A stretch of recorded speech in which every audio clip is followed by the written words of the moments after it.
Thanks again for showing up for Triple T on a Tuesday night, number 5 already. Woohoo! And I have had some requests, and that means we are going to have a whole full night of all sorts of interesting stuff. On the docket for my hour is dating protocols, specifically I know that we had touched on this before, but I had a request to go over it again. The importance of the 1 year no dating protocol and some clarifications. I had a few people asking me some questions about that. So without any further ado, I'm going to jump right into it. This protocol, as with some others, I came up with, as David loves to lovingly point out, I didn't come up with this for other, this was for me. And after doing things wrong for enough years, I decided I was going to try something different and had an aha moment download. And so what it was writing a date down, and it has to be written down, so you've got a visual of this is something I'm going to dedicate myself to, of not being in a committed relationship for a year. And of course, I get the pushback right away, like, I thought I was coming to you if I come here for a relationship and you tell me I gotta wait a whole damn year. Yes, you do. But that doesn't mean that you are not going to be going out and doing things. In fact, you're actually instructed to do more stuff. I want you to be able to go out and meet new people, more than you've ever met. Go out and create as many memories as possible. Do as many new things as possible.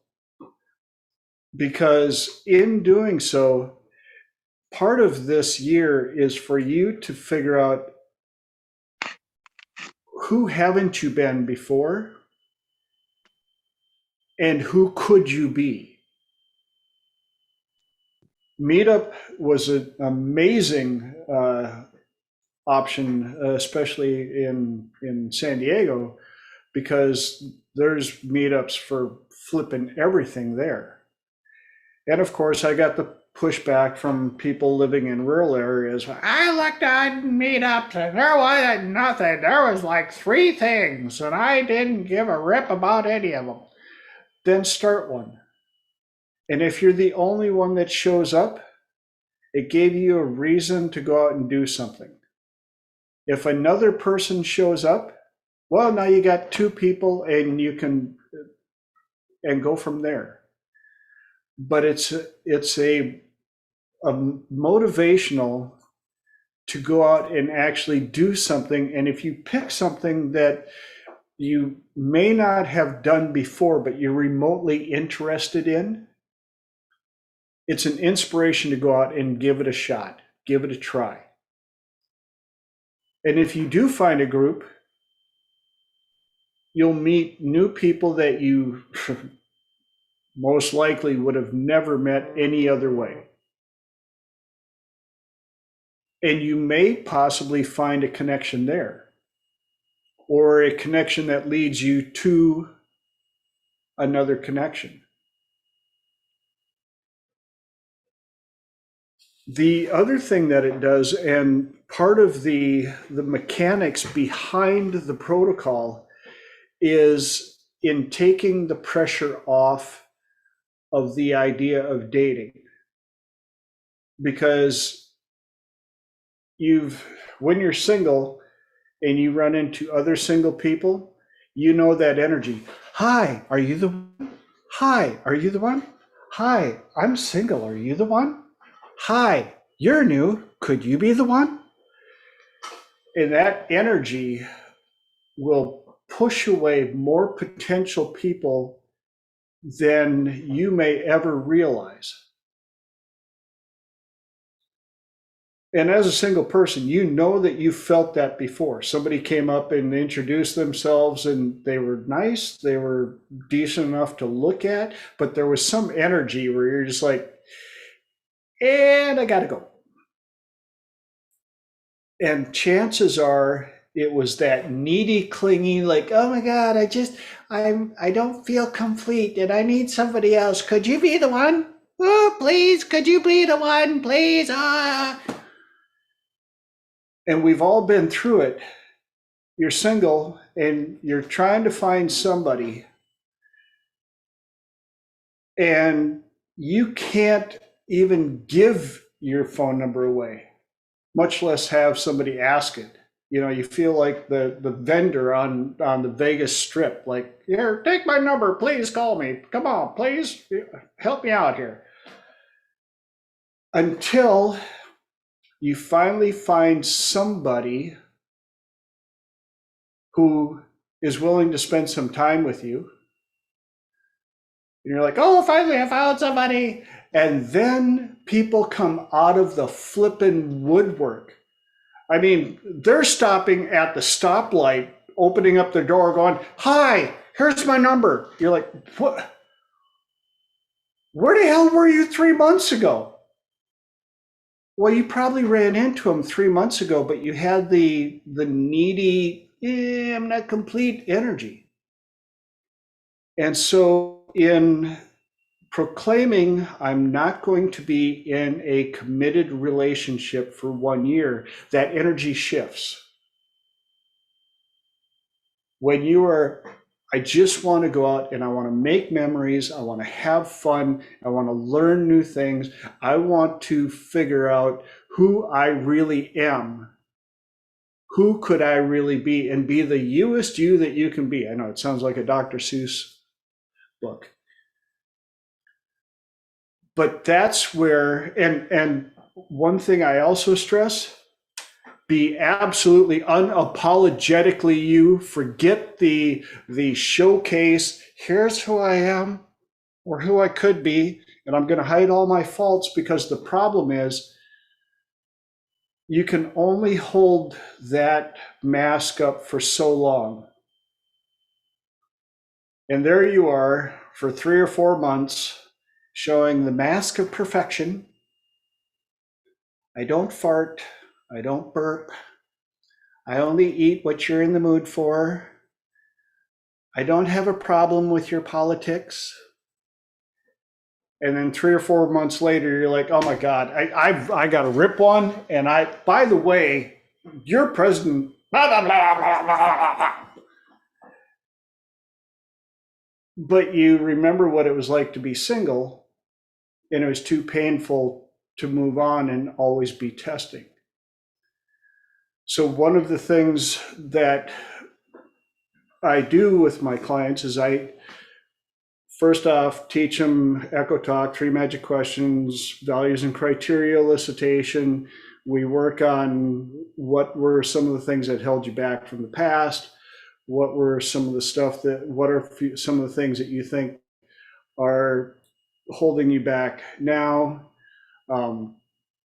And with the 1 year no dating, no committed relationship protocol, are you going out? Are you, especially in groups, that's when you can have the most fun, because it's not one-on-one.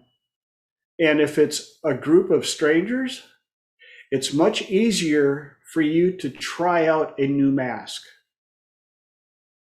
If it doesn't fit perfect, who gives a rip? If it drops, if it falls down for a little bit and they see the other mask, the real you, oh my God, it's okay. Because you're trying on a new mask, you're trying on a new persona. And if you don't like it, It was just a shot. Who cares? The other thing that you're going to find is the people who are that you meet are the needy, clingy ones will expose themselves much faster. They're like, well, we've gone out like 3 times. Are we committed now, or are we a couple? And you're like, well, not until January of next year. And they're like, what? What? Oh! And you're like, yes, I went out with you yesterday, but tomorrow I'm going out with so and so. And you know what? I'm not committing to them either. What? No, I need till January. Can you be my friend until January? Can you chill out and make memories and have fun with me until January? And if they're like, no, I need to be in a relationship, well, good luck. I'll be here in January. If you change your mind, we can try it again, but it might cost you a couple more months for me to see what masks you've got on.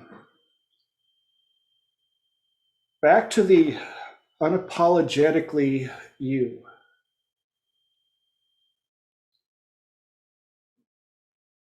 I will admit, sometimes it was a little challenging for me because I wasn't sure which one really was me.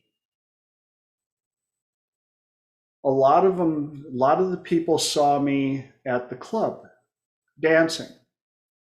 And last week we went through the different layers of introvert extrovert and extroverted introvert and introverted extrovert. And so they would see me as my full-on extroverted, and a few of you have seen me, and my spotlight is on.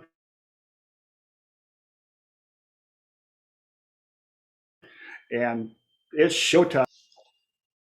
So Tina had to also see me out of the spotlight, where I revert back into the introvert.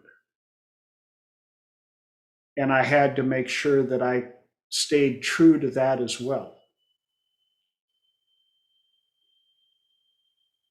And I've told a number of people that,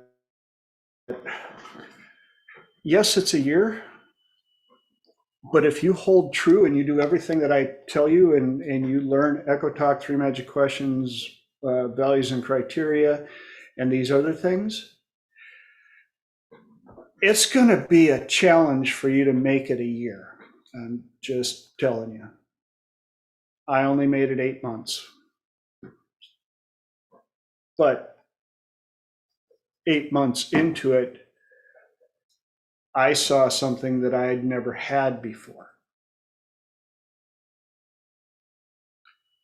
And during that time, there were probably 4 or 5 other ladies that I was spending time around, not dating, but spending time around. And because the pressure was off, it was much easier to evaluate what they had, what they didn't.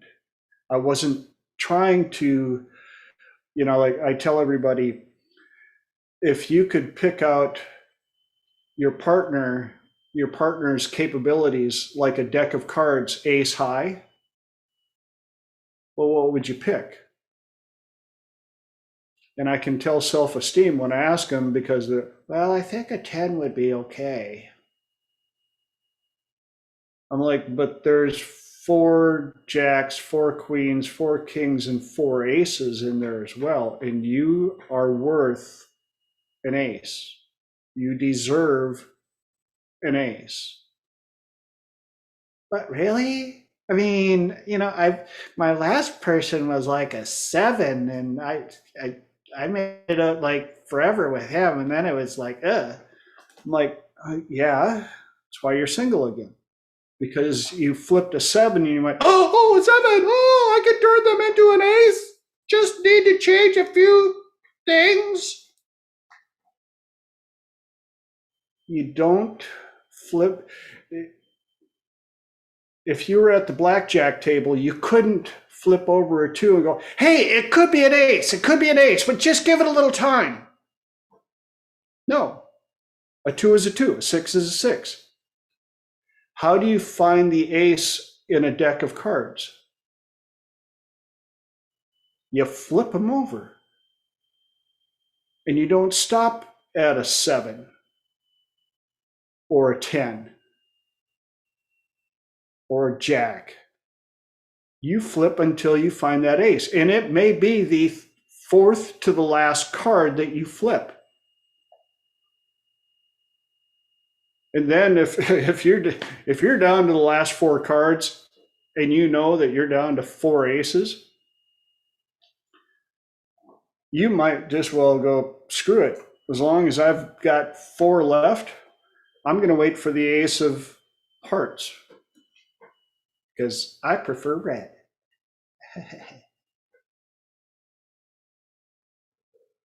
But you have to allow yourself that level, that process. Now, I know that I've thrown stuff out here pretty hard and fast for the last 17 minutes. Does anybody have any questions or input or anything on this, or I'll just keep going?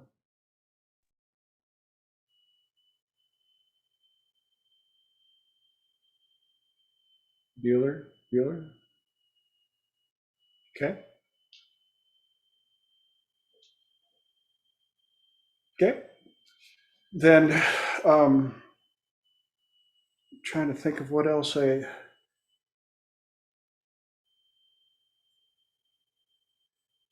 I'm not going to go into the other stuff like the Echo Talk, 3 Magic Questions, and values and criteria uh, tonight, because both of them I could teach 2-3 hours straight on.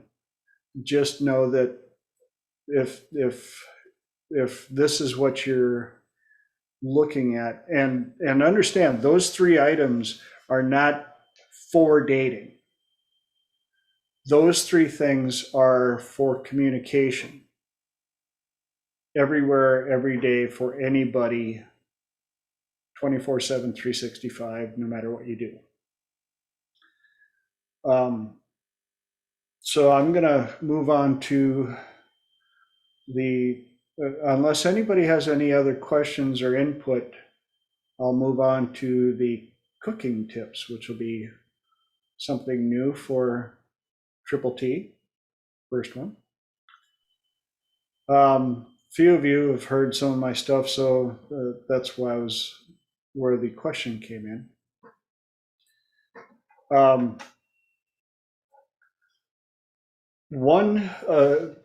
My background, I did chef for hire for a while, and I'm a full-on foodie. Anybody that knows me, I'm like, oh, yes. One rule that I've gladly accepted many years ago. Okay, I'm not that old, but old, far enough back, is you always try everything at least 3 times. And the reason you try everything at least 3 times, because there are bad cooks, there are bad ingredients. And my favorite thing to ask people is, well, tell me one of your favorite foods. Pizza. I'm like, okay. Have you ever had a pizza that was, maybe the crust was not cooked well enough, or it got burnt? Oh, yeah. What if that was the very first time you ever tried it? Would it still have been your favorite? Well, probably not. But that's part of why you always try every type of food at least 3 times. And trust me, I know there have been a couple of times where I had a food put in front of me the third time, and I'm like, ugh. The first 2 times were full on strikeouts. Ugh. But I agreed at least 3 times. And the third time I take a bite and I'm like, now I know you said this is such and such and it looks like such and such, but it doesn't taste anything like the other one. Bad cooks, bad ingredients. That, and as we age, um, our tastes change. So what you thought was absolutely mondo disgusto, I can't even see it on TV when you were a kid or a teenager. It could even be prepared exactly the same way that you absolutely hated it back then. But if you get a chance to taste it now, it may taste completely different than you recorded it and the label that you gave it. And got a question, but her mic isn't working. Go ahead. What's your question? My question is that on the 1 year, Yes. looking at the dating protocol, Yep.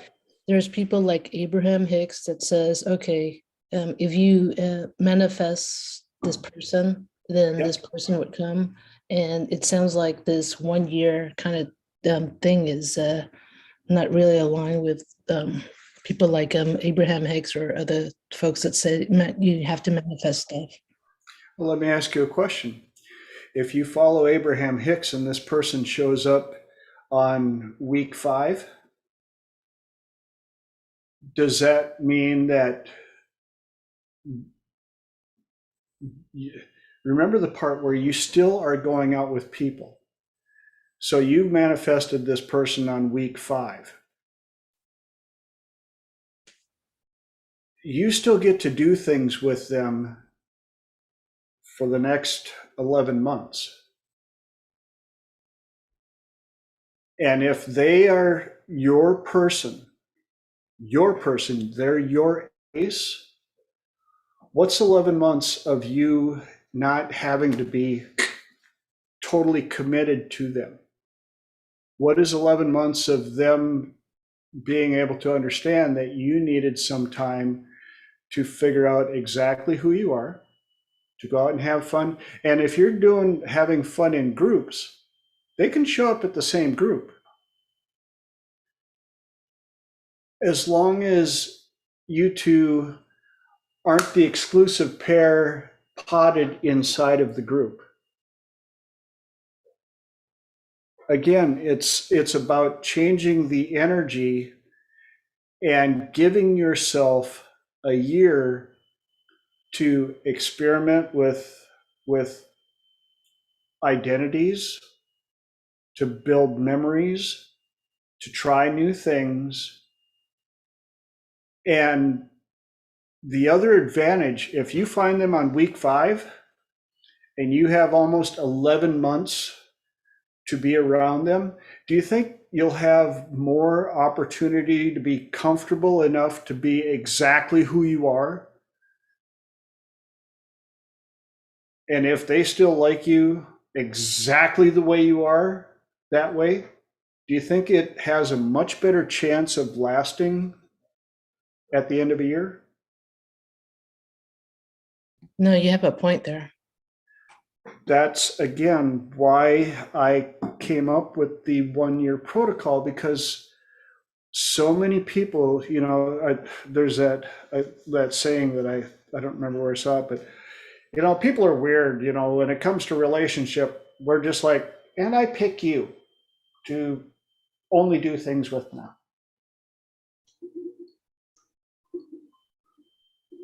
And oftentimes we do it too fast. We're just happy that we have somebody that's paying attention to us, and we stop flipping cards. We stop testing. We're so caught into the, oh, I have somebody, this is so cool.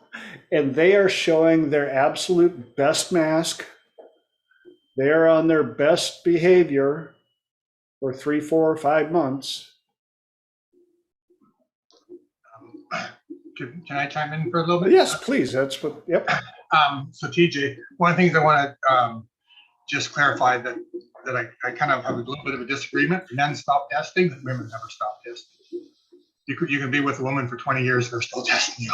Yeah, exactly. That's why, yeah, ABT, always, always, always be testing. Yeah. And the other thing that I'd like you to touch on, because it really changes the energy, inside of that 1 year of dating, can you maybe delve into a little bit about sleeping with people or getting intimate and that kind of stuff? Could you repeat that? It cut out a little bit. I says, could you delve into how it changes the energy if in that 1 year when you're testing, if you start sleeping with people, how that will affect that? Well, I thank you for bringing that up, because I do get that question quite a bit. Because of course, when I tell them that no dating for a year, some of them are like, "Well, but what if I want to get it on?" I'm like, I didn't tell you couldn't have sex. I didn't tell. This is about having fun and making memories and all the blah, blah, blah. Well, I don't want to be a slut. I don't want to sleep around with everybody.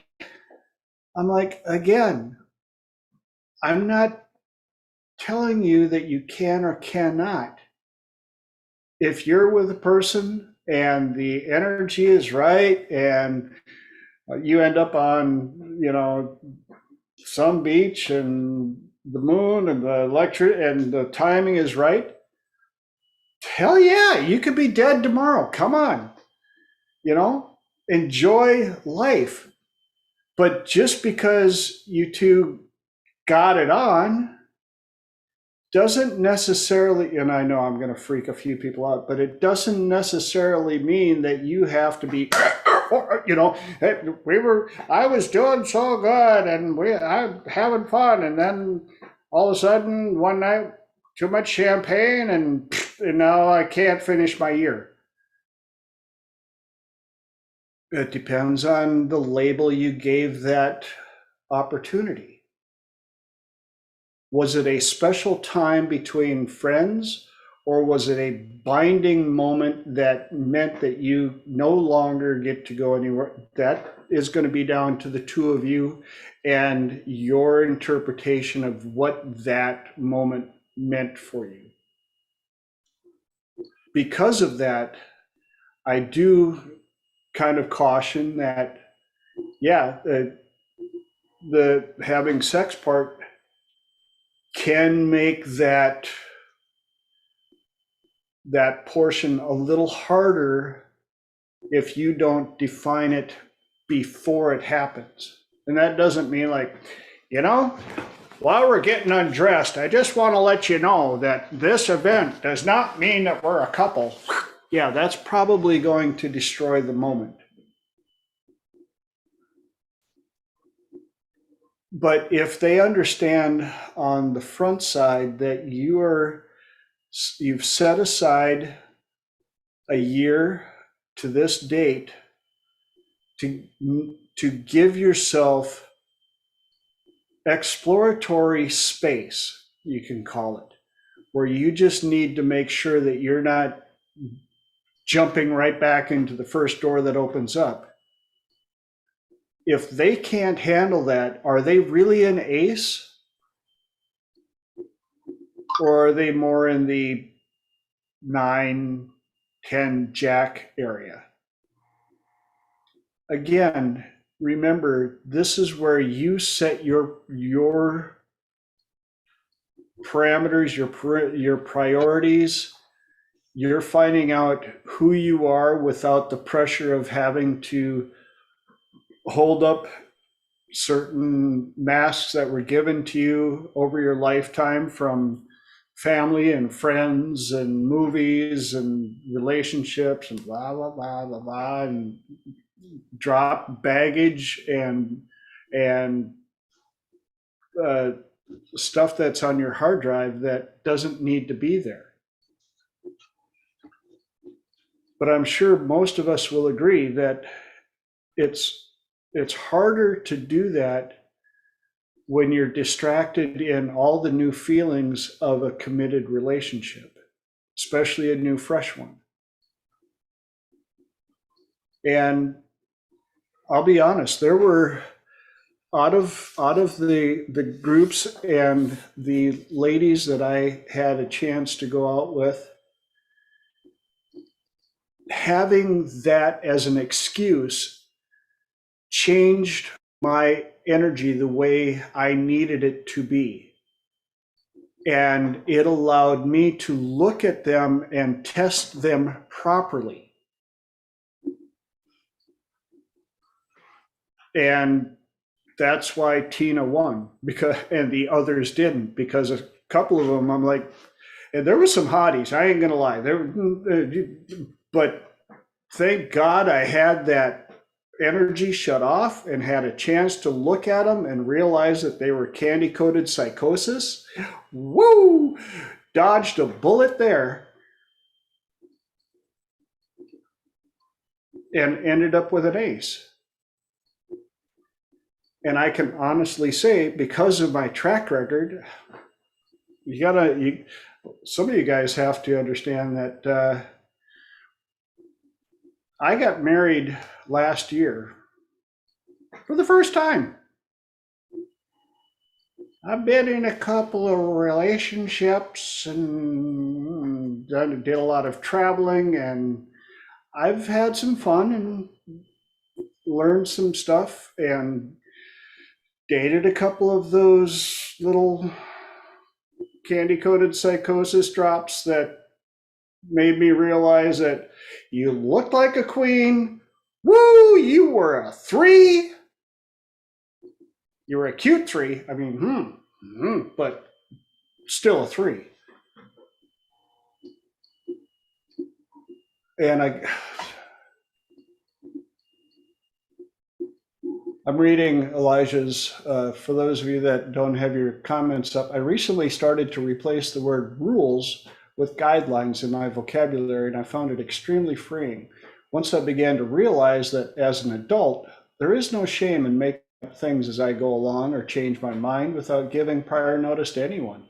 It doesn't mean that I turned into an asshole, it just means that I'm being more true to myself, and it has been incredible.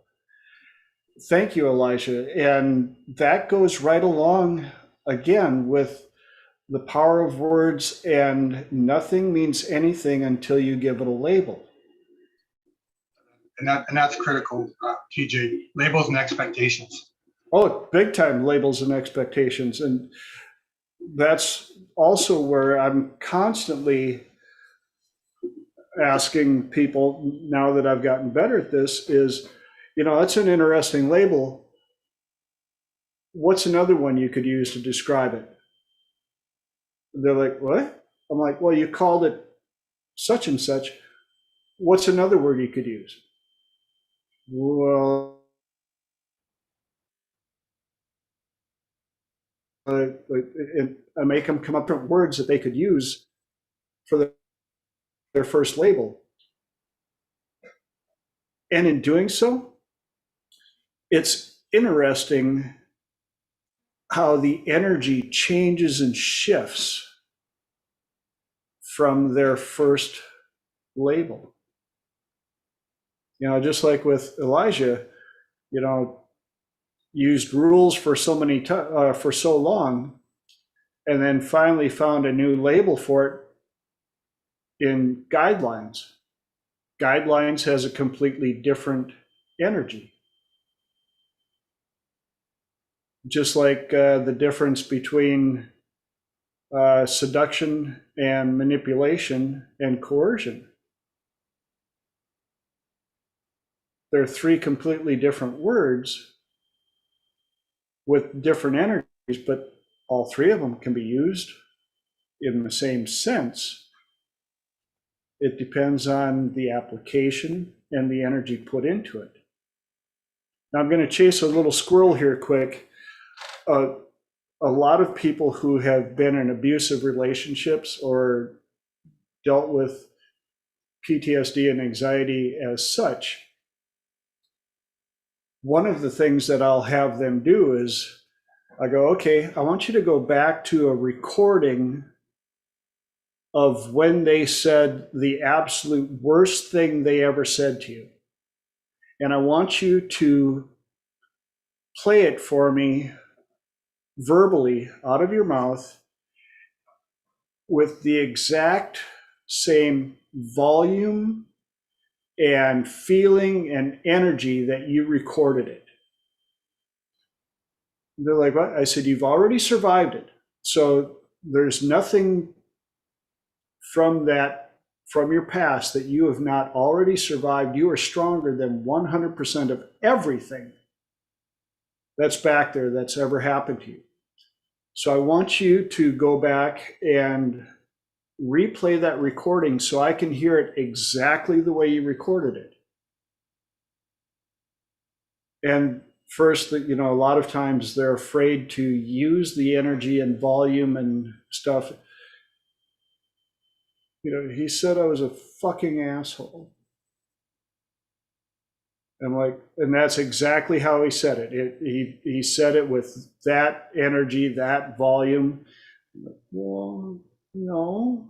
I'm like, again, I want you to say it as loud with the tone and the volume and the energy and whatever was put into it, if it was anger or sarcasm, and I want you to say exactly pretty soon, like, I'm like, good. Okay. What color was the energy inside of that recording? They'll be like, black. I'm like, good. Okay, so it's black energy.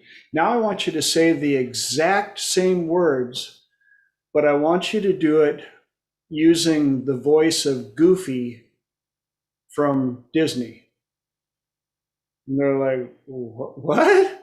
I said, I want you to say the exact same words using the voice of Goofy from Disney. Well, you're just a... And a lot of times they'll crack up and I'm like, what was the energy inside that one? They're like, I don't know, green? I'm like, yeah, and you said it. You said those vicious words giggling. Now I want you to say the exact same words using the voice of Mickey Mouse.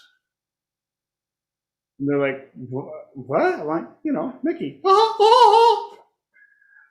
And you're just a... They'll crack up and I'm like, what color was the energy inside of those words now? Blue? Okay. Now for the last one, I want you to use Minnie Mouse voice for those words. And they're like, you did the other two great. This will be easy. And they're like, you're just a... They'll crack up and I'm like, there. What color was the energy inside that one? Pink. And I said, yeah, it wasn't the words that hurt you. It was the way you recorded it and the energy you put into the recording. It wasn't the words. So now if we could go back and you could pick whatever color of those energies made it the easiest, what color would you pick? Did you prefer Goofy's green? Did you prefer Mickey's blue? Minnie's pink? Which one was your favorite? Well, I like Goofy's. I'm like, okay. Take that green energy and I want you to put it through all of those shit recordings that had any of that black energy into it. because we can't change history. We can't go back and make it not happen. But you can colorize it, edit it. You are the producer, the editor, the lead, everything in your movie. So why don't you go back and flow green energy through all of those recordings and notice what happens.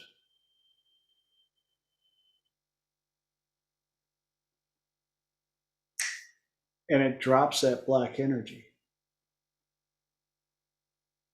And I'm like, even if something tries to bring back or is successful in bringing back one of those recordings, now you get to hear, you're like, you know what? Green energy pretty much just bounces off of me and I'm fine. I'm good. I could care less. Move on. That happened back then. I survived it and I don't need to put up with it anymore. Time to move forward. Was that helpful? I know it was a squirrel that popped up on the road, and I oftentimes will chase a squirrel, but I want to make sure that I keep things relevant and respect your guys' time. But TJ, I got a question. Okay. Yeah, just go ahead and run that thing over. Hey, sorry, I caught it late, but I got it. Hey, this sounds great. Thanks for the invite, Moss. I'm happy to be here. It's Ashlyn, by the way. So. Oh, thank you. Yeah, I actually made a pit stop just so I could take this call, and I'm happy to be here. I'm gonna mute myself though. Okay, I am on the line. Is this like everybody gets to say something eventually, or are we just listening? Yeah, the first hour I sit there and spill my brains out onto the floor, and second hour people get to decide if there's something they want to pick up and examine, or if they want help with something particular. The whole group gets to chime in, and we get as much help and as many brains working together as possible. So thanks for showing up. Cool. Yeah, absolutely. Cool. Awesome. All right. I'm going to mute myself, and I am totally listening. So. Okay, thanks. All right. Yeah. And to answer Un's question, can you use color therapy on yourself to get out of a funk? Absolutely. But that comes with a disclaimer. It can be more challenging to do the change work on yourself, only because it can be a challenge to be the driver and the passenger of the same vehicle at the same time.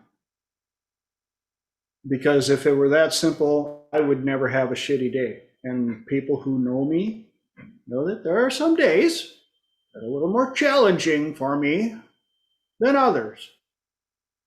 And sometimes I have to reach out to some of my friends, and that's why it helps to have friends to help me reframe or move on or something like that. And I know I've got certain colors, like lavender has become one of my favorite, that gets me out of a funk. And so if I'm in a mood, I'll find something lavender in color, or I've got a couple of shirts in that color, I'll put them on, and it just helps me feel better. But you have to do a little work on the front side to understand what those colors are and what they mean to you. Does that help? Yes, thank you, Elijah. On top of color, physiology is huge. If you guys want, I can cover that for the people who are here in attendance who don't know what that refers to. Would that be helpful? TJ, I have a couple questions for you. Okay. So, pertaining to your earlier thing about the 1 year protocol. Yes. If you've been separated for over a year and a half, divorced since May, and now I'm starting to, I was dating in that time frame, but now I've actually found somebody. Does that include my year then? That's going to be a little bit on your call, but my answer usually to that, remember, I've got clients that'll come to me and they've been single for 3, 4, 5 years. Mm-hmm. And they finally Yep. reached out to me because they couldn't find Witch Doctor in the Yellow Pages. So they wanted to find a way to get a date. And I start them from that point on the 1-year protocol. Because again, it's not about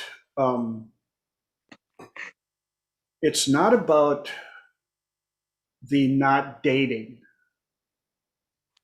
It's Yeah. about the year that you give yourself to be yourself, to try different masks on, to try different things. And even if you found somebody who, as we discussed with even if you manifested your ace, it's still giving yourself that year to keep the pressure off, to keep the energy yours, not shared,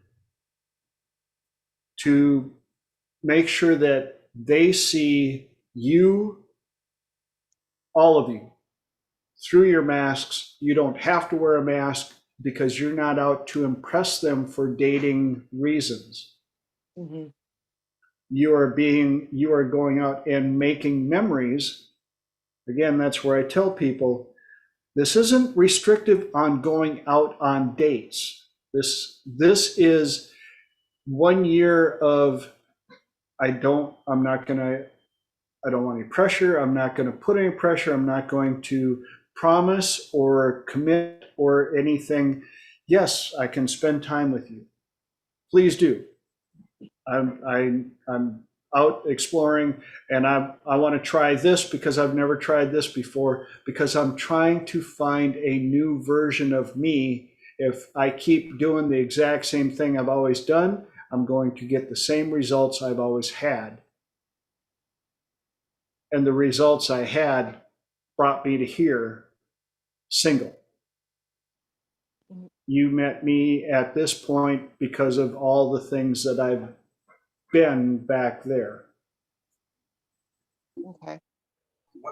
One of the things that I'd like to add into what you're saying, TJ, is inside of that year when you're doing that, because of the society we live in, both men and women, but I'm going to target this a little bit more towards women. Women go out into the workforce and they have jobs, and especially if they're in a management position, they end up following very heavily into their masculine energy, which affects them tremendously in their dating. Now, if that's their natural way of being masculine, that's fine, but most of them it's not. And when they go on to a date, they don't know how to move now from that masculine energy into a feminine energy and create that polarity. So this year is a really good opportunity for you to step into that feminine energy, if that's where you naturally lie, and play with that a little bit more and be more comfortable in that. Because we get so moved out of it that it's hard for us to move back into where we would naturally fall. And that's that too, right? Great input. Thank you for that. And yes, that's also where one of the things I add to my protocol is I will make my clients get a brand new journal and write down every detail about their person as though they have known them intimately for at least 5 years.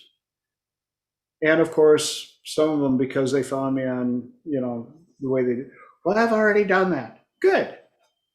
Do it over. And I don't care if if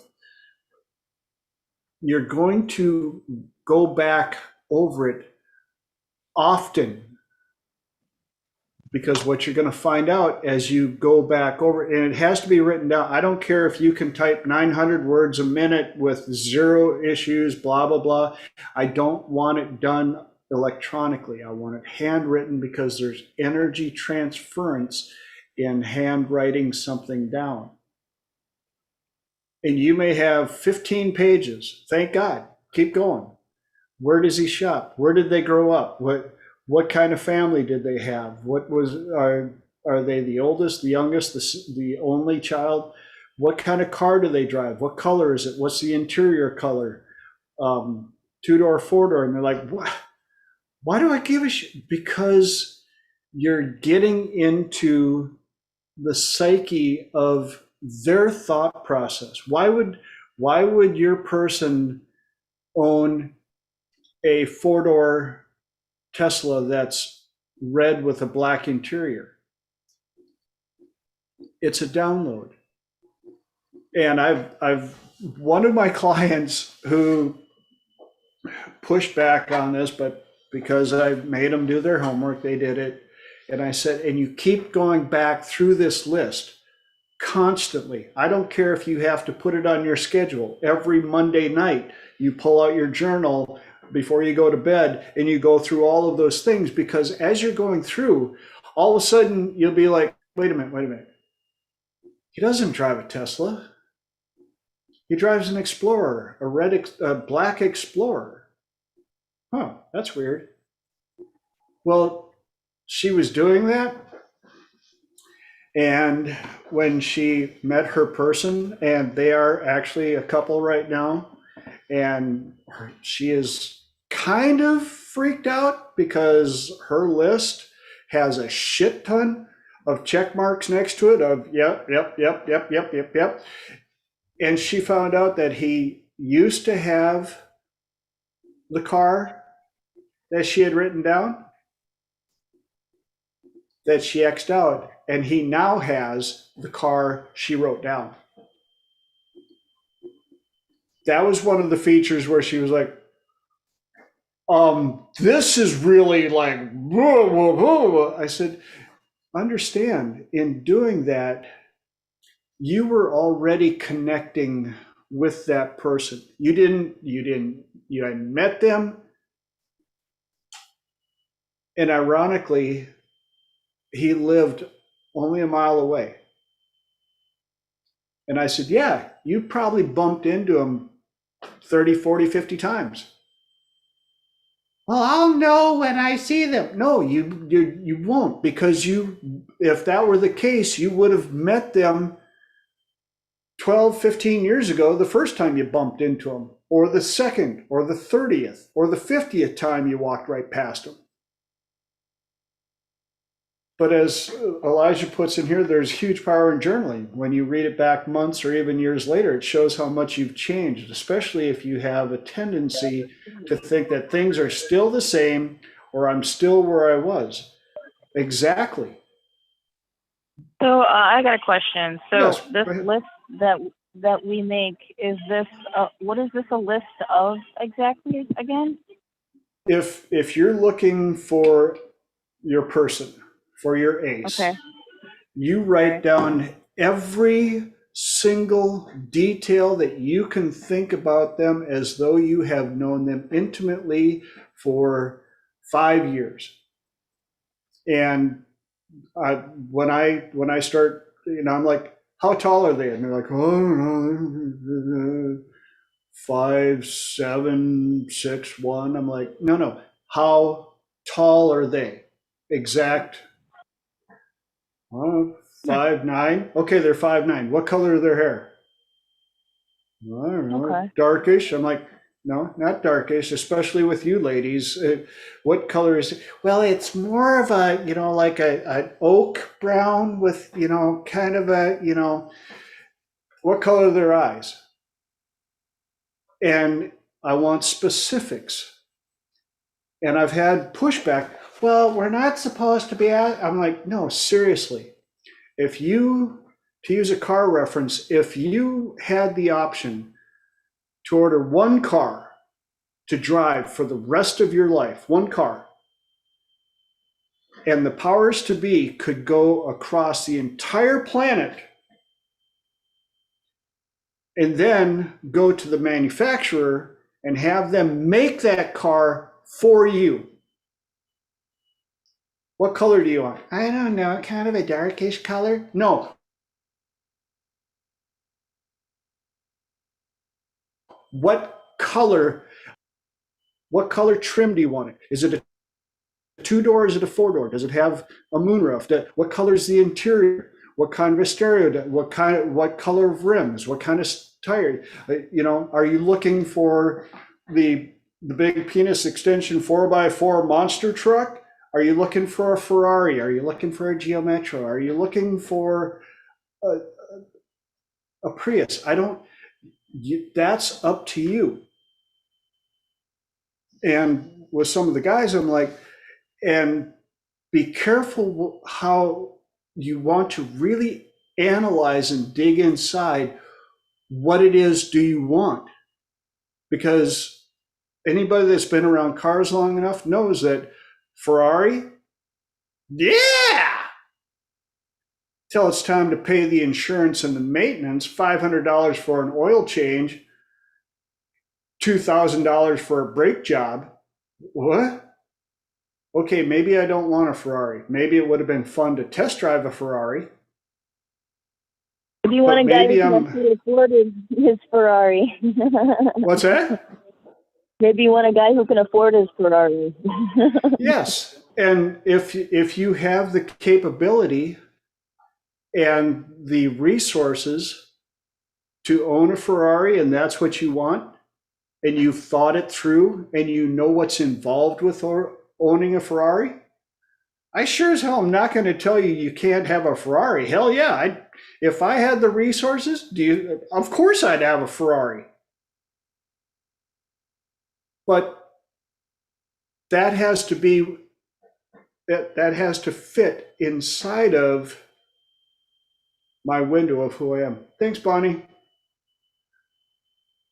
And that's why I ask people, as though you've known this person for at least 5 years intimately, and keep going through that list, because new ahas, new epiphanies, new downloads, new information will pop up as you are going through that. And also, TJ, inside of that, you're changing. You're changing and you're evolving. Yes. So as you change and as you evolve, we will become more connected. The other thing that I wanted to touch on is the difference between being really specific in what you're looking for. There's a difference between when you go fishing, are you fishing with a net and catching whatever you catch in the net, or you throwing one line out there to catch one fish? I love that. Love that. Yes. We are no longer tossing a net out and hoping that something is going to be in there. And again, like I tell people, what does Source, God, universe, what do they have access to? Everything. There is nothing they don't have access to. So why wouldn't they be willing to give you what you're asking for if you're asking for the right intentions? And the more specific you can be, the better. Now, when we do image cycling, one of the things that we have to teach people, and I cover this as well in the journaling, is when you put this order out to the universe, it's kind of like when you go into a nice restaurant, you look through the menu, you're like, that's what I want. This is how I'd like it prepared. Could I have this on the side, blah, blah, blah. And the waitress takes your order and goes back to the kitchen. Now, do you follow her to the kitchen and then sit there and watch the chef and going, yeah, I have the number 7 with me right here. Yeah, number 7 over here. Yep. How are we doing on that number 7? I'm over on table 37, but yeah, I'm no. You put the order up expecting that the chef is probably making a few other orders, but yours is going to come out in a timely fashion the way you ordered it. And so you have to kind of lift. And it's going to come out when you're ready. Yes, Not exactly. Yeah. Trust me, the chef has has his eye on you. And until you've finished the appetizer, you're not getting the main course. And the appetizer is you getting your ass ready to fit the person. I've had a few people, well, I've been ready. I'm like, really? Because maybe the reason you haven't gotten that person yet is because they've put in their order too.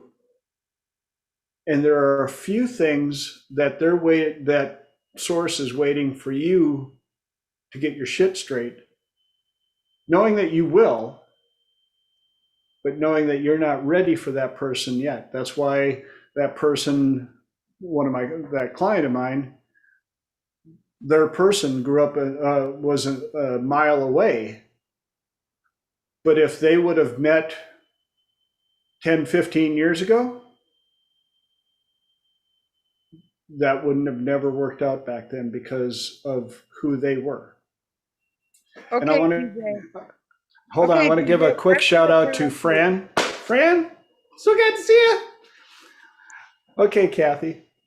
Sorry about All that. right. Go ahead. No, you're fine. It's you guys all just talk so much. I can never find a right spot to interrupt, and I don't want to interrupt because it's Oh, rude. go ahead. That's what this platform is for. I've said it many times. I didn't create this so that I could be a talking head and just blabber for 2 hours and hope that something sticks. So what was your question, Kathy? So I got a question to go back to the whole goofy Mickey Minnie color thing. Okay. All right. So it sounded great when you were saying it and was like, oh, what did they say to you? And it was mean.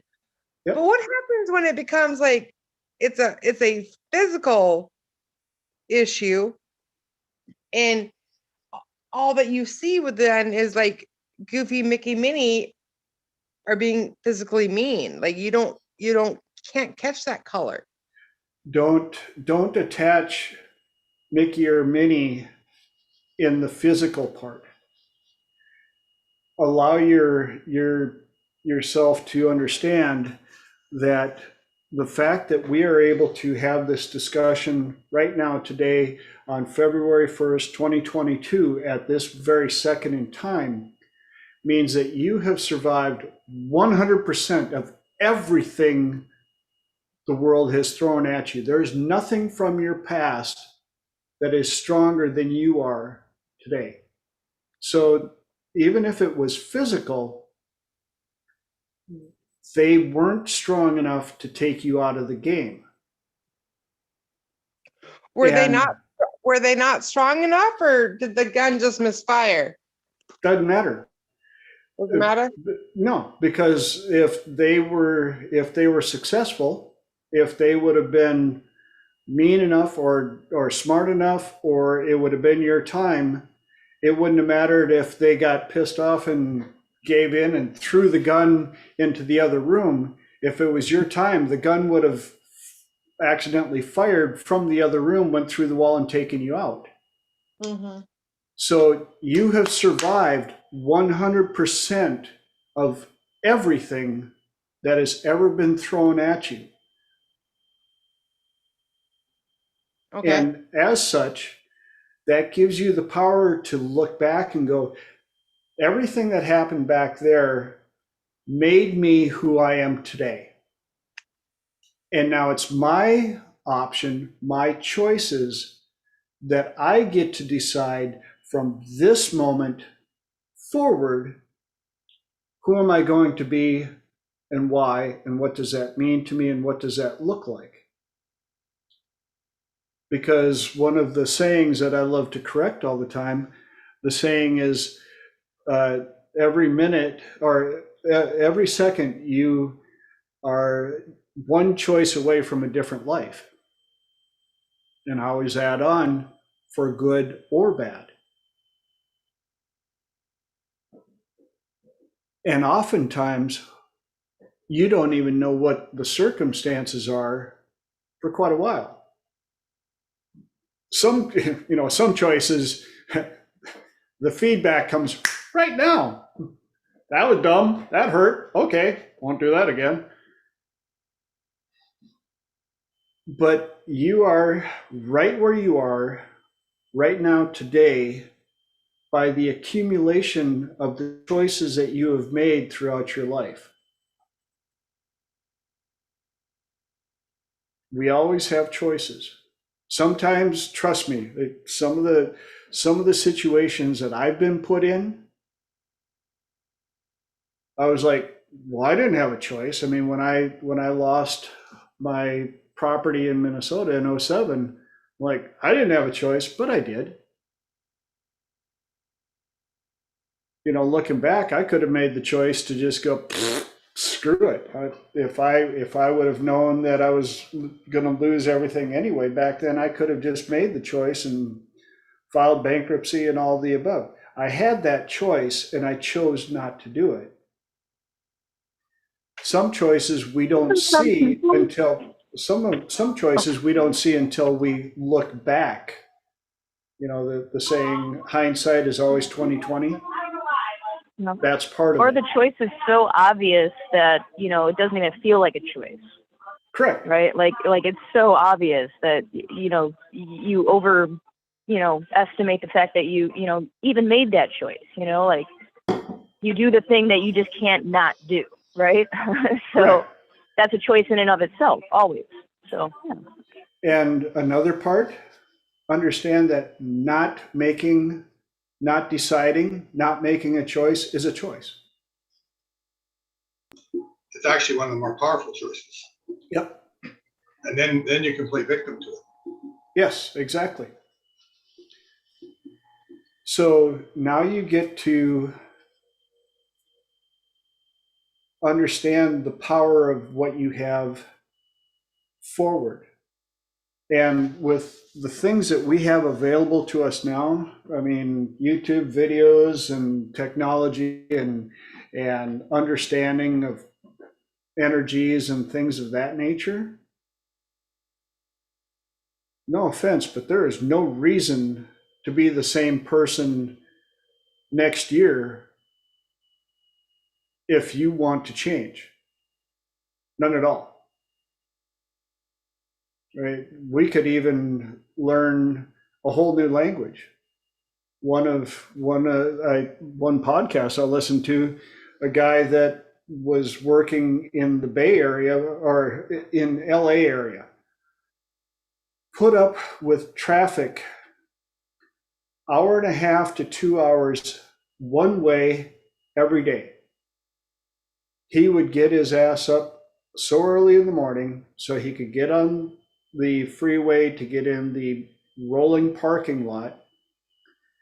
And it dawned on him that he could get foreign language CDs and learn a foreign language while he was in traffic.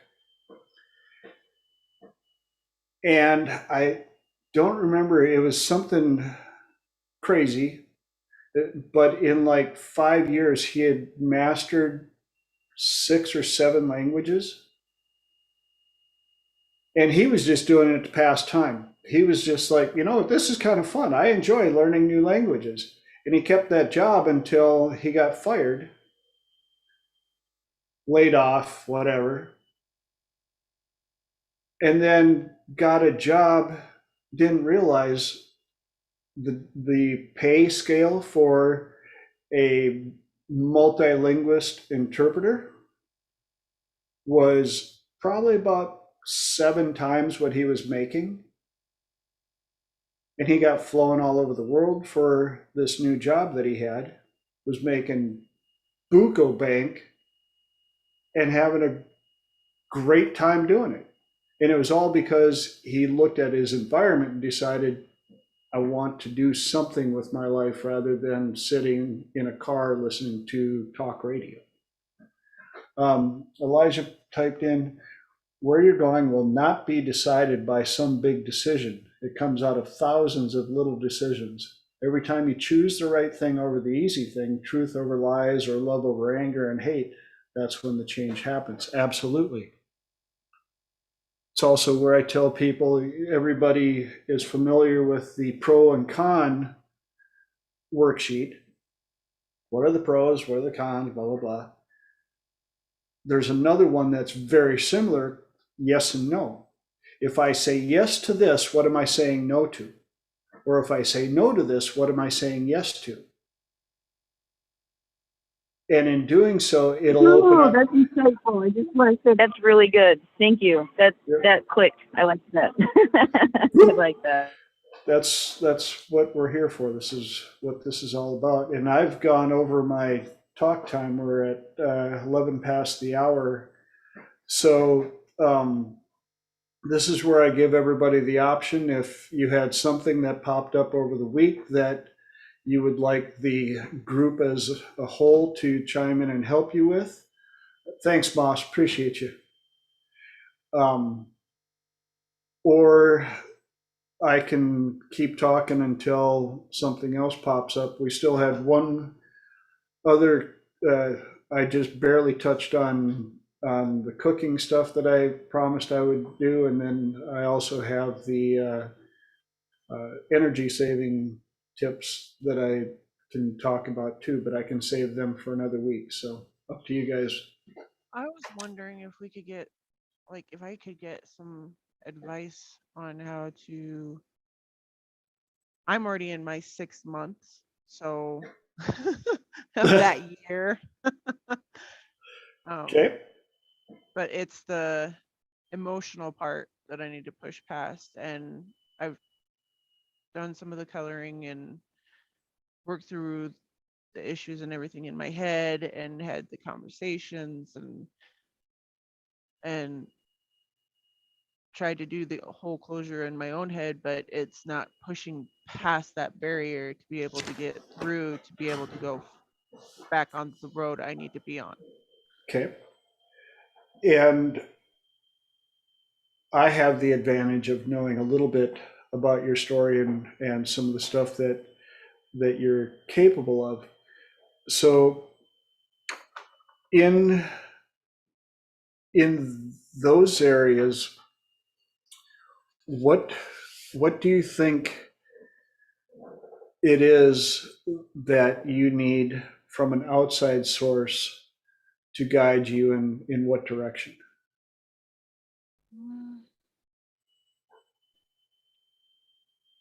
Just a different technique to be able to basically redirect my own thoughts and clear out the clutter. And because I've tried the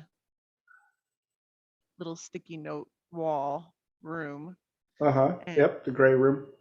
Yep, and done the fire, but somehow they keep reappearing. But then again, I also pass by on my way to work every single day, which makes it physically there again. And I want to be able to go past that physical and be like, not even give it a second thought. Okay, Liv. Like, Can you take another way to work? no, I deliver things to coal mines. So, and on my way to the coal mine, there's this certain situation that presents itself every single time. So is this a physical location that you drive by? Yeah. Okay. No. Okay. The reason I asked if it was a physical location that's attached to somebody or a connection. Yes. What would be a way that you could put a time date stamp on that location as to this stuff happened on this location at this point, which is in the past, that happened, kind of like when you see those markers alongside the road, that somebody had a crash, blah, blah, blah. but the car still isn't there anymore, and neither are the people. It's just a place where it happened at a certain time.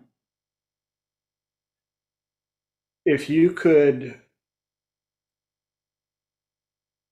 burn up the energy that is left sitting on that location, it doesn't mean that if there's a person that's still at that location,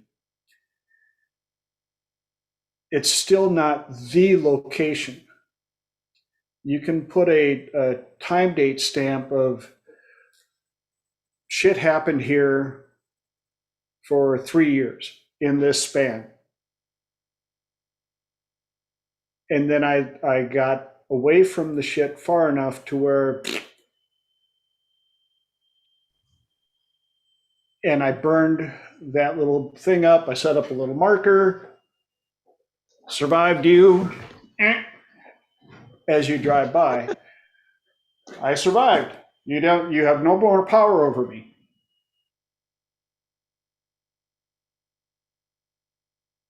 And if they're still alive who's still on that property, that's not the property. That's not the marker. That is now a rat that lives in the old sofa alongside the road, blah, blah, blah. And you don't have to think about the sofa anymore. And if the rat shows up, you're like, hey, you know what? At least you're not in my house anymore. You're still a rat. Right. I've gone through all of my techniques that I needed to be able to do. I'm just at that final step where I just want to be able to. Well, the good thing is, looking up at my screen, I see 1, 2, 3, 4, 5 people other than me, or 5 people plus me, who could help you out with that extra little thing. Because as I said earlier, sometimes it's really hard to be the driver and the passenger in the same vehicle at the same time. Trust me, there have been a few times where I've had to reach out to people to have them help me through some shit. What I tried was actually doing mantras. Yep. And healing mantras. Yep. And protection mantras. So when you go ahead and then you do a protection mantra, one is that it takes your mind off, and 2 is it helps you have a protective space and energy around you. There in this day and age, especially with now what we know, there are so many amazing techniques and options and choices and things available to us. But sometimes we have to learn how to ask and seek the person to ask. My problem, I fix everybody else's shit. And I don't always give in to realizing that, I got some shit too. There's this human part of me that pops out every now and then. I'm like, I'm human again today. Frick it. Don't believe the hype. Don't believe the hype. TJ's not human. Okay, this part right here, right? Yeah. So. Right. So I got a question. Okay. Sorry. Go ahead. Yeah. Oh, okay. So I've been working on trying to get the hell out of Chicago for like the last 4 years, right? Like since I basically got here. Okay. Right. And I've been trying to pick up, jobs, doing it the quote unquote right way, right? Mm-hmm. And it's just not playing out that way. And I'm at a point where like, I need to do something different than what I've done before, right? I'm just not sure how to tackle this as far as, I have not yet been a very organized person, until now. But I don't know if that has to do with it, or if it's just for lack of, not for lack of wanting or lack of talking about it. That's for sure. I just don't know what, I would ideally like to do it on my own, or, like take my roommate with me or something. But I think ultimately I would just like to do it on my own at this point. Like I've had a buddy system where like, oh, we're going to get out of this place, but, then you just kind of become roped into somebody else's caravan, so to speak. Right. And not that that's coming to any fruition either. So, right. And then I have forces that are currently working to almost, I don't want to say spite me, but like, undermine me. Right. Actively. And it's like, okay, so, and I go ahead and correct those forces, but it's just like, what would you recommend? How would you do that? Can I ask you, is it okay if I ask now, you may not have caught the disclaimer earlier, but this is recorded and it will be posted on my YouTube channel. Sure. So is it okay if I ask you a couple of personal questions in front of the group? If not, we can do this. Yeah, absolutely. Yeah, I'd love to. I'd be honored. Do you have any kids? No. Okay. That right there makes it a lot easier. Okay. And one thing that I'm going to tell you that's going to sound kind of weird is if you give yourself three years to do it, it'll take you 3 years. If you give yourself 3 months to do it, it'll take you 3 months.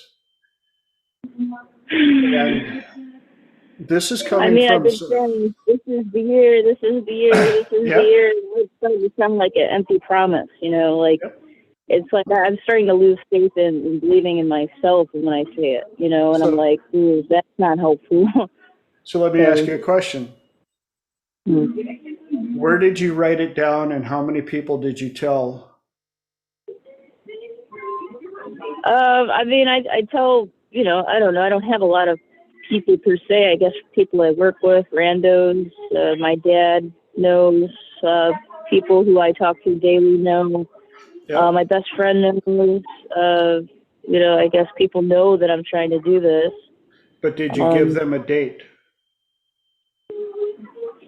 Last year my date was by my birthday, but that came and went. And then this year I'm giving myself, ideally, what I keep visualizing, right, is around my birthday, maybe a little bit after my birthday, like August, right? Like ideally. August? Okay. Yeah. So what's important to you about waiting till August? Because it's February right now. Honestly, just the fact that I have no resources like financial savings, and I have literally things tying me here, like a storage unit that I don't know, if I could afford to bring it with me. It could all fit in one little U-Haul, and then I'd be good to go. But I can't even seem to acquire enough resource to, I don't want to be a vagabond. I don't want to be a, Oh yeah, no, I get it. It's not exactly what I want either, right? So because I've got a few other questions for you. Sure. Do you have a way to work virtually? Yes or no? I acquired a laptop recently, but I don't have work that is virtual. Okay. So I'm going to give you a couple of resources. Let me ask you quick, where are you thinking of moving to? Nevada. Nevada. Where in Nevada, and what part of what is I'm important? Thinking maybe like Henderson. Okay. And now that you have internet access, the last time you looked for work possible in Nevada, what'd you find? I didn't look for work in Nevada. I'm trying to get good at doing sales of insurance sales is what I'm working on right now. Okay. I'm trying to improve my conversion score. So, that's what I'm Yep. working on. So let me ask you another question. Could you finish learning your insurance and sales and stuff in Nevada? No, because it's a startup company Okay. and they're And this is why I'm asking questions, because if you start looking really hard for learn everything you need to know about if Henderson, Nevada is your place, start looking for places to stay, researching the cost to move there, as I though you're already have gonna, someone I could actually live with. I already have a buddy that I feel comfortable with for Yep. like, a few months, maybe 6 months, and then move out again.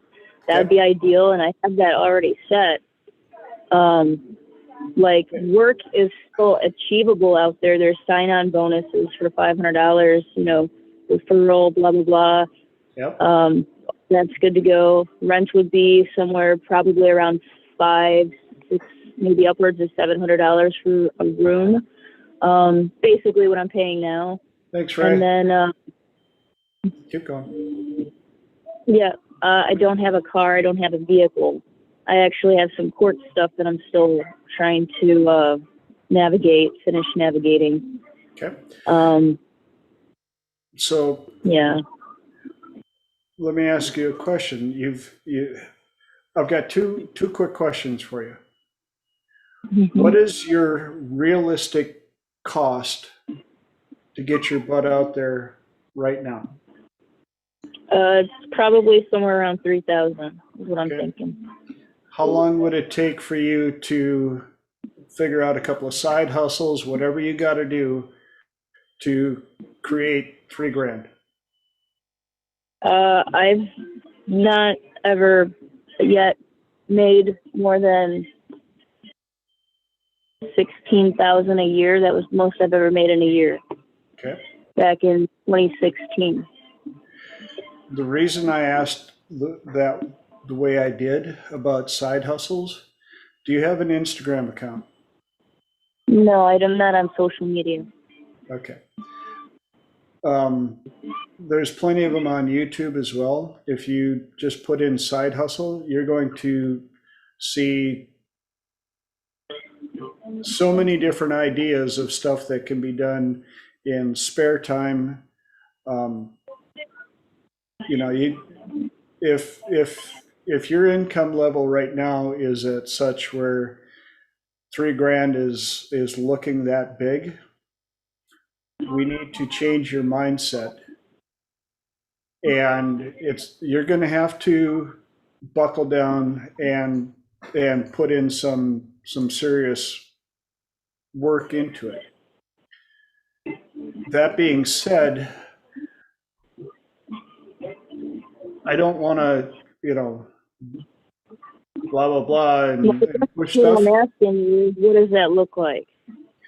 Well, some of the stuff that they've come up with is there's affiliate sales optioning where you can locate stuff on Etsy, handmade, put together a spreadsheet of what the website is, what the cost is, what the product is, post it on to. I'm going to go ahead and admit that I'm not technologically savvy. I don't know how to get the memory off of my phone onto my computer Perfect. right now.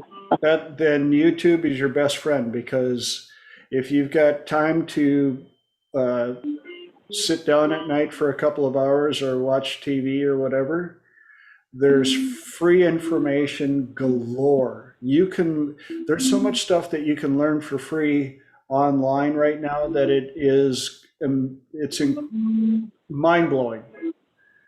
The fact that we don't all know how to speak 7 different languages is simply because we don't put the importance on it. Because you could learn 7 different languages online for free, basically. Yes. The other part that I'm going to challenge you on is, again, simply researching side hustle, alternate income. There's going to be some that are going to require some money up front. There's going to be lots of them that require no money up front, but every one of them requires two different things: initiative and some time. And I will put my 2 cents here, and I would stay away from the people that are wanting to do the self-esteem. Yes. I didn't hear that. You're good. What Kathy said is, inside of those, you still have to be cognitive of what they're promising, what the options are, and someone will be like, yes, just sign up for my amazing training and I'll have you making $30,000 in a month. But yeah, okay, whatever. But again, I guess I have a tendency to find these kinds of things that I end up working for free. And that's kind of been an issue of mine too. yeah, and part of that you're going to find out when you spend more time around us.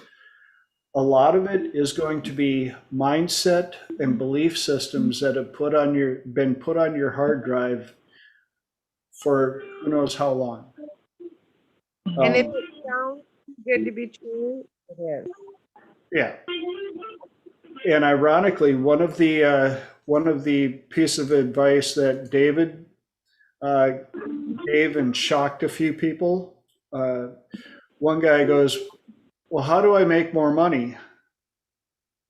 And without skipping a beat, David said, move to a more expensive place.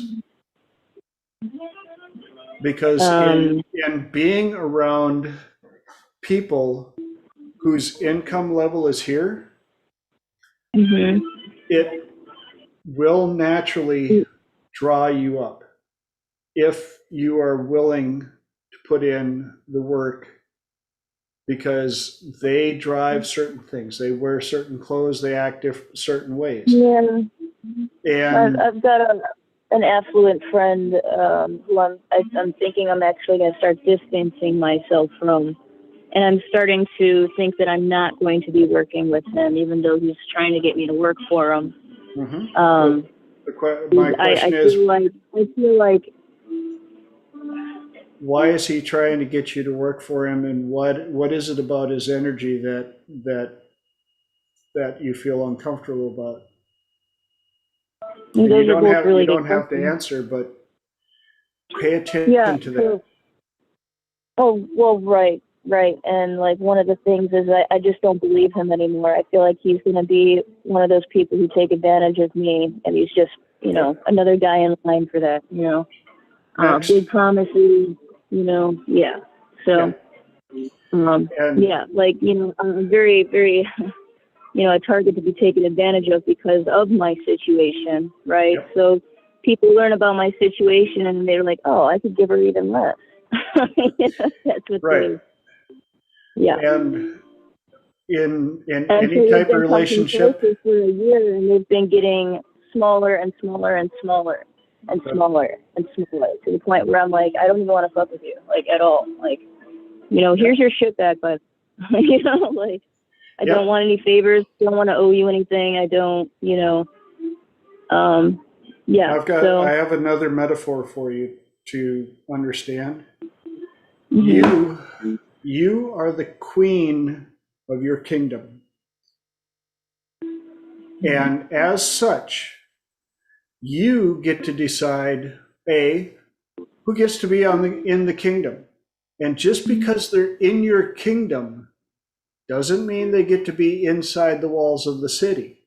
Now, just because they're allowed to be inside the walls of the city doesn't mean that they get to be in the castle.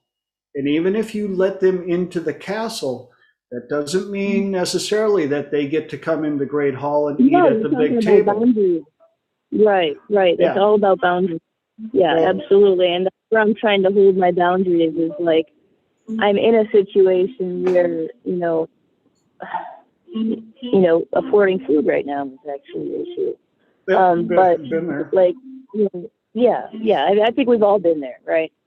But I'm just saying, like, and then to have someone, buy you dinner, it's like I'm under the guise of you don't owe me anything. I'm not sure if that's a guise or if it's true, or how do I know for certain, because record mentally or write it down when they said that.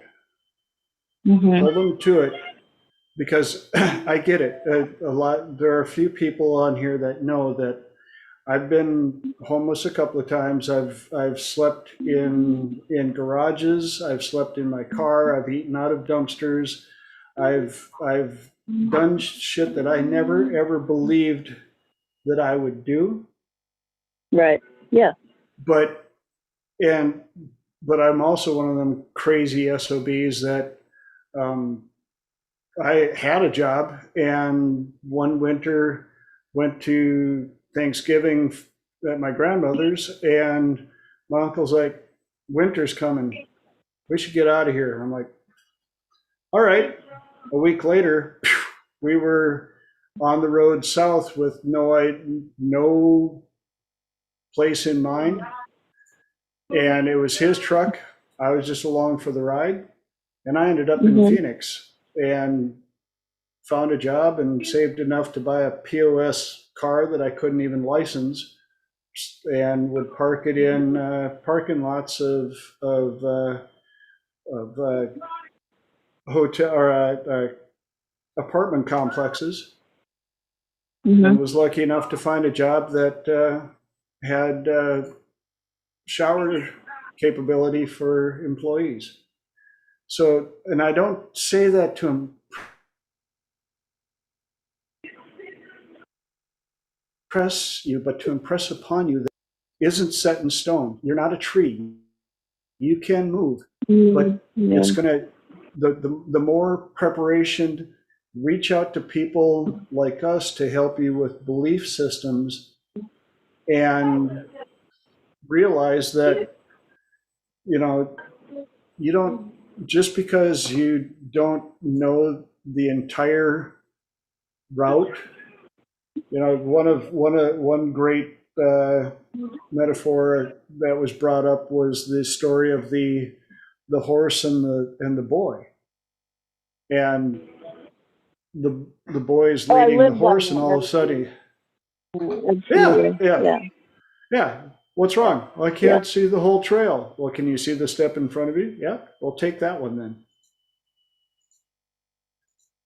And thanks for coming on here and being willing to share your stuff. But again, Yeah.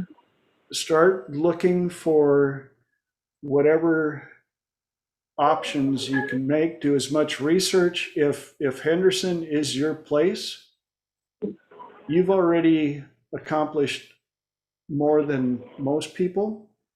Start researching jobs as though you're moving next week, and don't be Mhm. afraid to take the leap and put your stuff in storage and go out there with 2 suitcases and a dream. Mhm. One of the things that I would like to chime in about, one of the things I heard you say is about boundaries. Be very, very careful with boundaries. I know people put boundaries up to protect themselves, but what we end up doing is building walls and trapping ourselves. And it makes us very Well, confined. I have the opposite problem. I have a lack of boundaries, and I'm trying to establish them and find out where they are and what they are. And I've been pretty good this last year or two, actually, maintaining and discovering those for myself. Yeah, I've had I mean, it was easier for me growing up not to have boundaries, right? Because people like you better if you don't have boundaries, right? It's a survival thing. I've So, got a question. yeah. Who do you know, Hmm. alive or dead, real or fictitious, that had a set of boundaries that you thought were the coolest you've ever seen? That those were the boundaries that you're like, that's the kind of boundaries that I want. Who would that be? What would that look like? I don't have a name that popped into my head, but my immediate first impression was a rebel, just a generalized rebel. Okay. I guess defined, something. And I guess. with that label, start envisioning what kind of boundaries a rebel might have. And as you start looking through those boundaries and what that might be like and what that might feel like, start taking on those attributes, because that's a guideline for you. And as you start paying more attention to not only people around you, but if you watch a movie and you're like, that was cool, that character so and so, and the way they handled their boundaries, that was awesome. And pay close attention to what it was about their boundaries, what they looked like, what they felt like, what they sounded like, what they mean to you,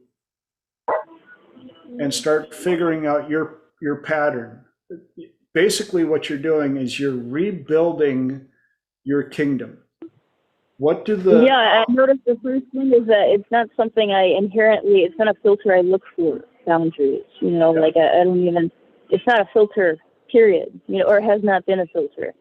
That's probably why you're having problems with them. And now would be, when would now be a good time to take on new ones? And then, like, even growing up when I would have boundaries, right, like, this doesn't feel right. Yep. And I would be called defiant. Yep, why are you defying you? And that's probably where the rebel's coming from. Yep, and that was then. And you survived all of that and made it this far. So now you get to decide who you're going to be from February 1st, 2022, moving forward. And that's pretty cool, isn't it? Yeah. It's always been that way. There you go. Thank God. Yeah. Thank God. Well, we're down to 17 minutes. Well, I'll let someone else talk now, because taking up the cooler again, a bit. You've got a lot of people on here that this is what we help people with. So you found the right place. Don't be afraid to reach out. Yeah. I'm gonna give a shout out to Mark for inviting me. Thank you. I wouldn't have known this. I wouldn't have found this otherwise. Like, I'm not on social media. I'm actually in dial-in right now. I'm just sitting here. I just got off work, so I just happened to be able to catch this. Well, to give you an idea, we've got Elijah. Are you still on here? I'm here, my man. I'm here in the early hours of the morning in London. Yeah, thank you. I was just going to say, could you guys? Yeah, could you? I was going to ask if you and Fran could share where you're located right now, just so that a few other people can understand. We've got people supporting you all over.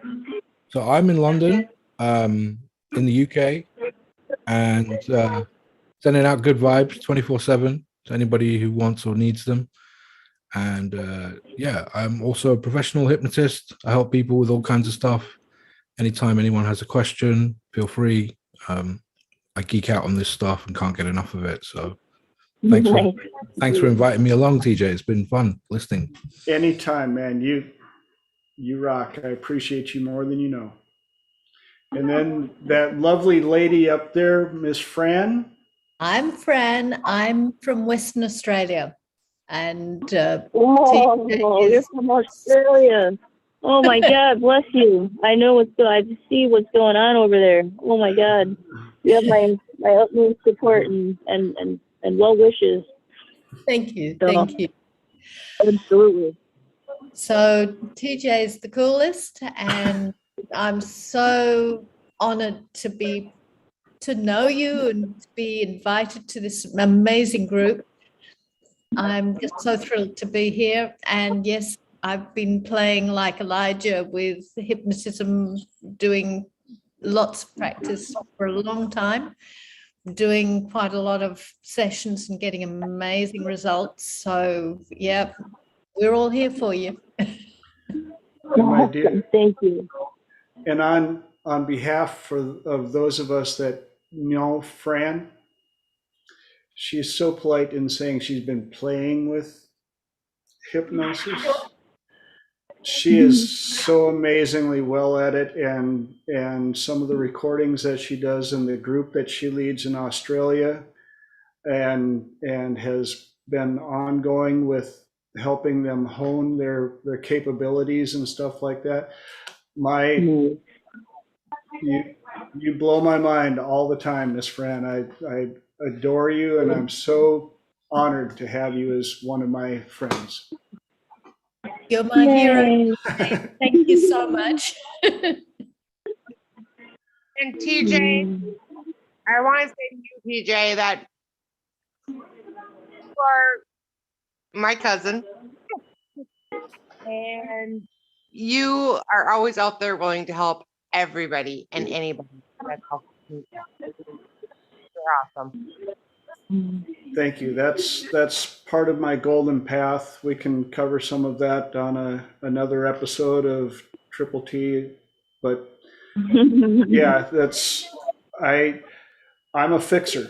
I've been my entire life. I don't know how to not fix things.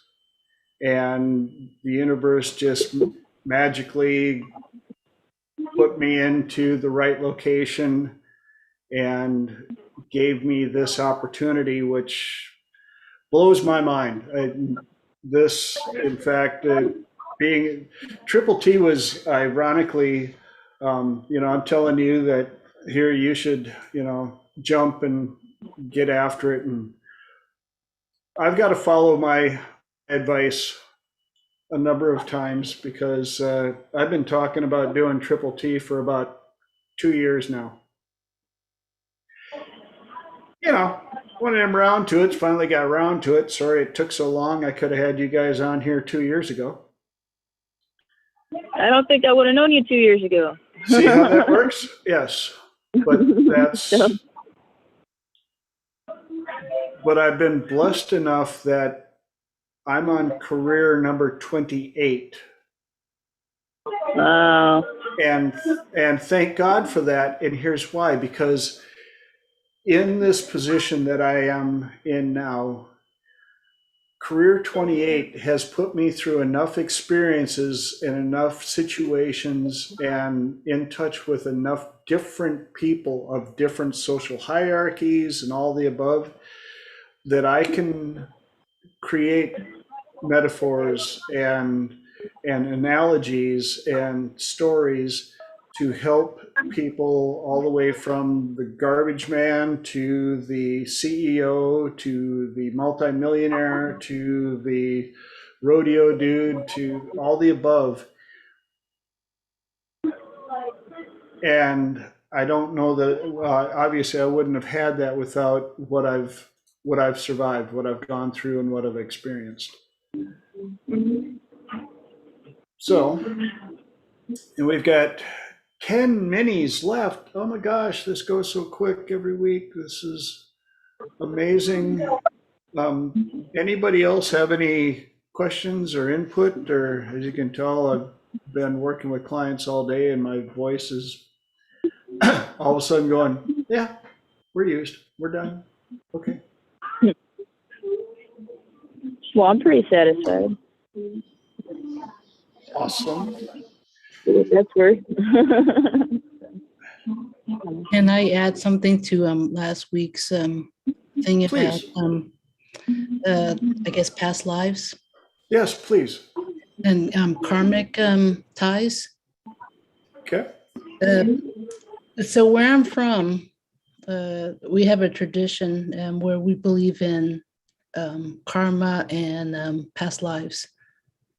And there's a tradition where a Buddhist monk would actually find you that you have karmic past lives.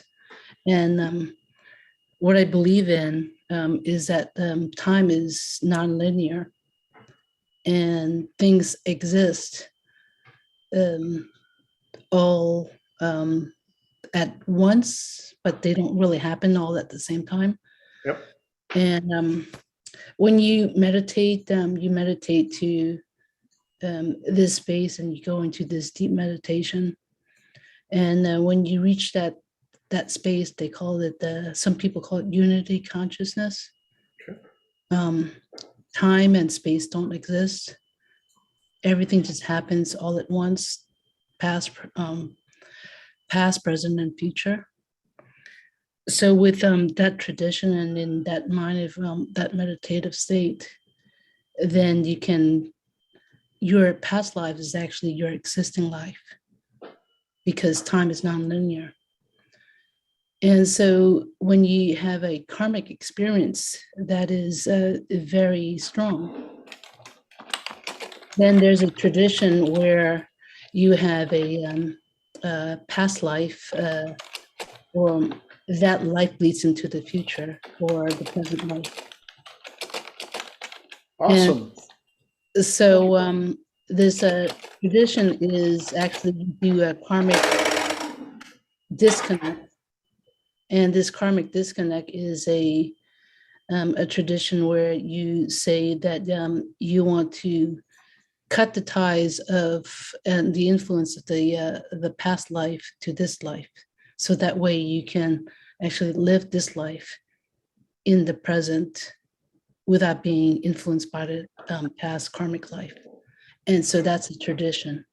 So the tradition is that, okay, you have a pain, you have some sort of an illness, then the Buddhist monk would just say, okay, we'll just make a ceremony, so that way that ceremony would cut the ties of that influence of the past, quote unquote, past life to this life.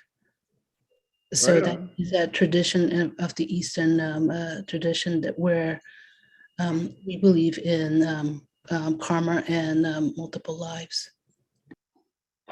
Super cool.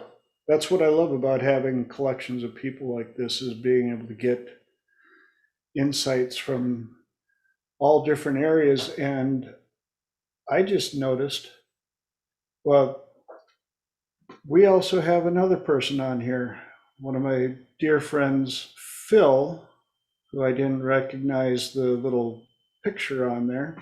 Been sitting in quietly, and he's got a bit of a cold right now, but thank you, Phil, for taking the time to join in as well. Always good to feel your energy and see your presence. Sorry, I missed so much of it. And you want to tell everybody where you're from?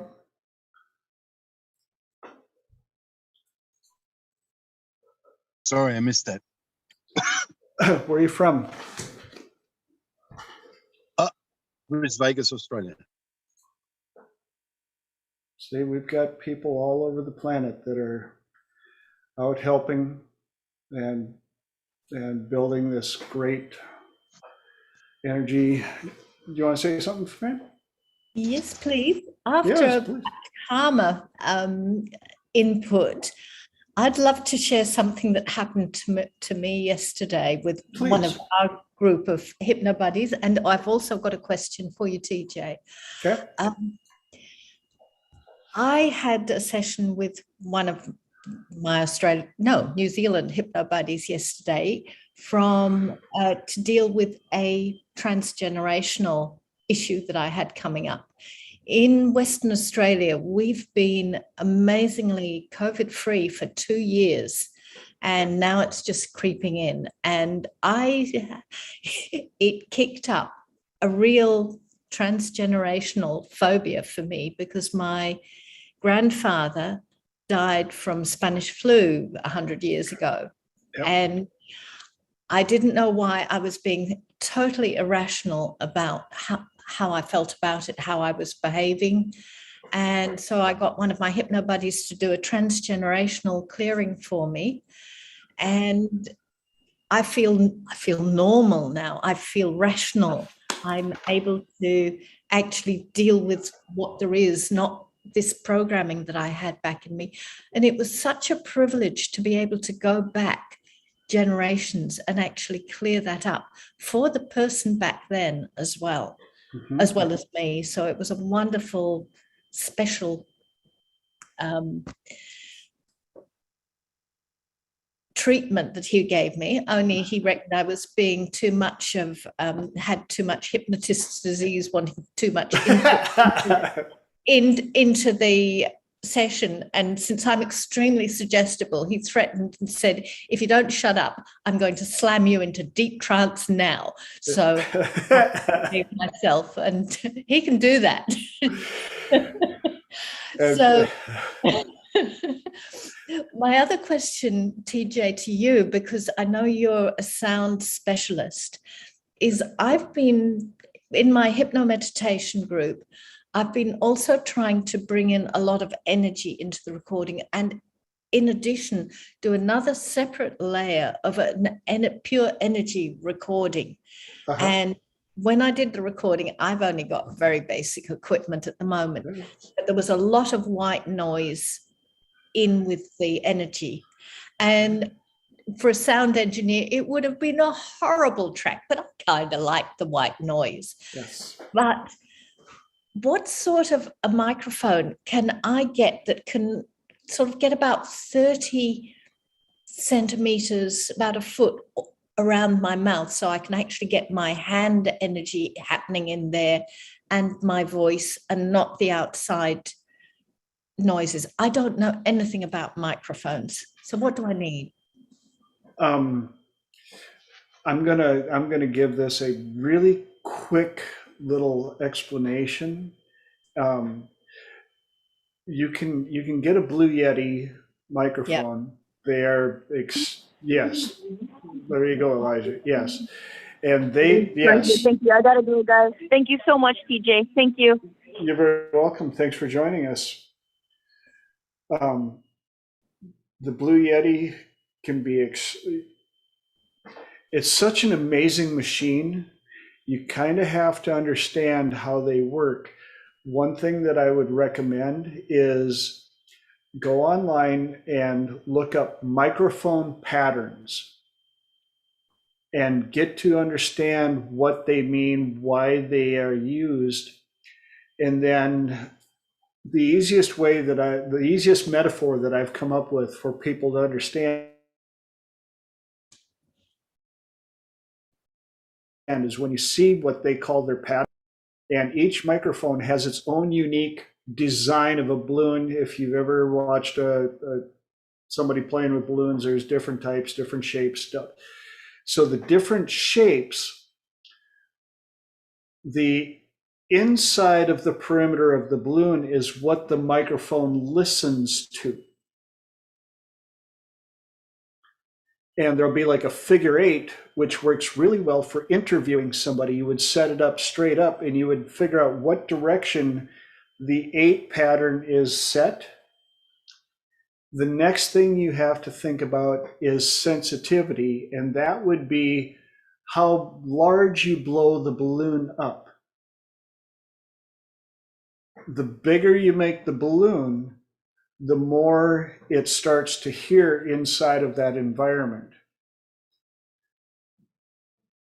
I use shotgun mics because they're like the balloons that people make the little animals out of.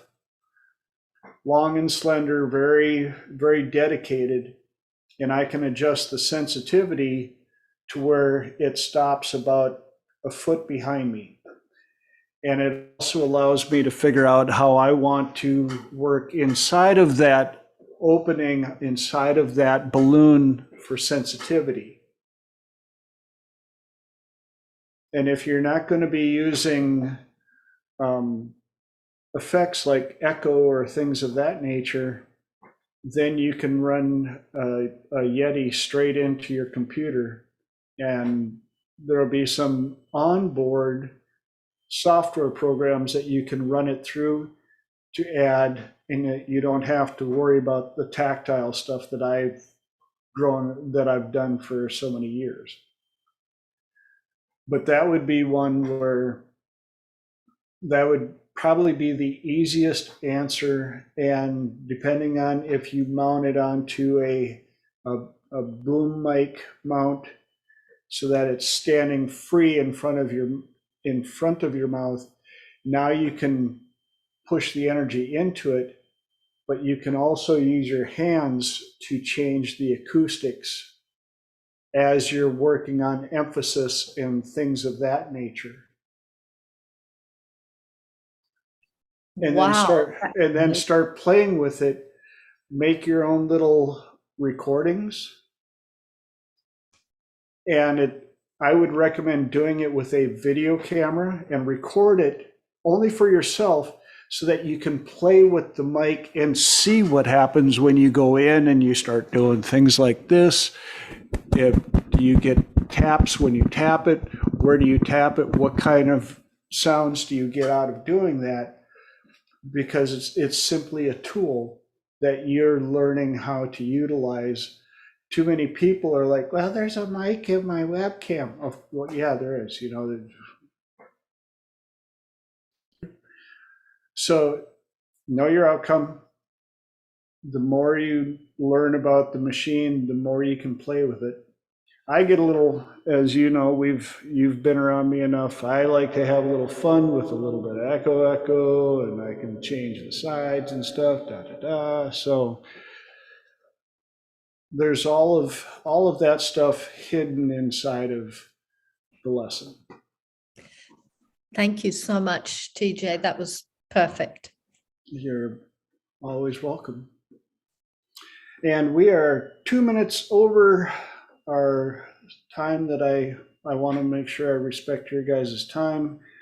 Thank you so much for showing up, spending your time, and giving input and all the above. I truly appreciate all of you. And next week, 7 days from now, same bat time, bat channel. And I will see you then. Thanks, TJ. You're welcome. It was a great night.